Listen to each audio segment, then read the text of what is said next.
शर्करा या कार्बोहाइड्रेट का सरल परीक्षण। शर्करा मीठे के लिए एक आम नाम है। लघु श्रृंखला युक्त घुलनशील कार्बोहाइड्रेट जिनमें से अधिकांश भोजन में पाए जाते हैं।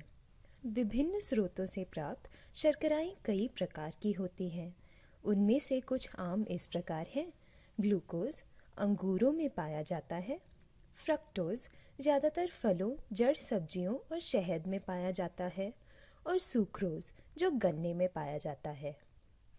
क्या आप जानते थे कि गन्ने के जूस से चीनी के क्रिस्टल में बदलने की विधि की खोज सबसे पहले भारतीयों ने ही की थी। क्रिस्टलीय शर्करा की खोज 4 शताब्दी ईसा के आसपास गुप्ता राज्य के समय में हुई थी। स्थानीय भारतीय भाषा में इन क्रिस्टलों को खांडा कहा जाता था। कैंडी शब्द इस खांडा से ही उपजा है। एक नमूने में शर्करा की मौजूदगी का पता लगाने के लिए आमतौर पर बेनेडिक्ट अभिकर्मक का इस्तेमाल किया जाता है।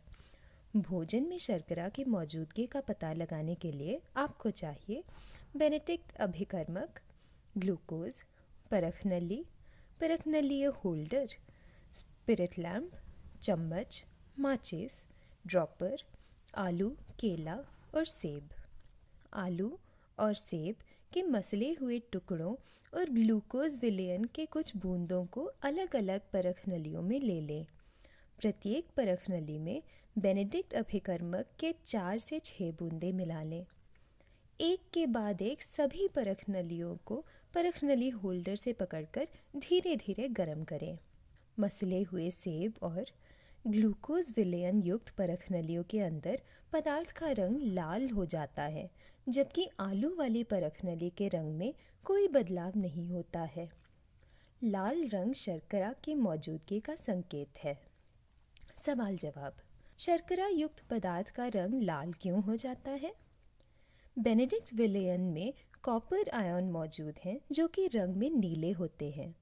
शर्करा युक्त विलयन के साथ गर्म करने के दौरान Cu2+ आयन Cu+ आयन में बदल जाता है, इसलिए उसका रंग परिवर्तित होकर लाल ईंट के जैसे हो जाता है।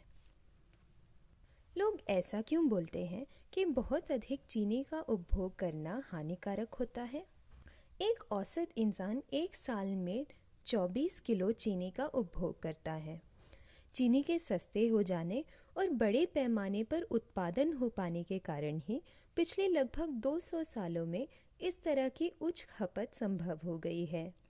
और उसी समय में हम मधुमेह और हृदय रोग जैसी गैर संचारी बीमारियों में भी वृद्धि होते हुए देख रहे हैं। चीनी मोटापा और दांतों के क्षय का कारण भी बन सकती है। इसलिए हमें सामान्य या नियंत्रित मात्रा में चीनी का उपभोग करने की सलाह दी जाती है।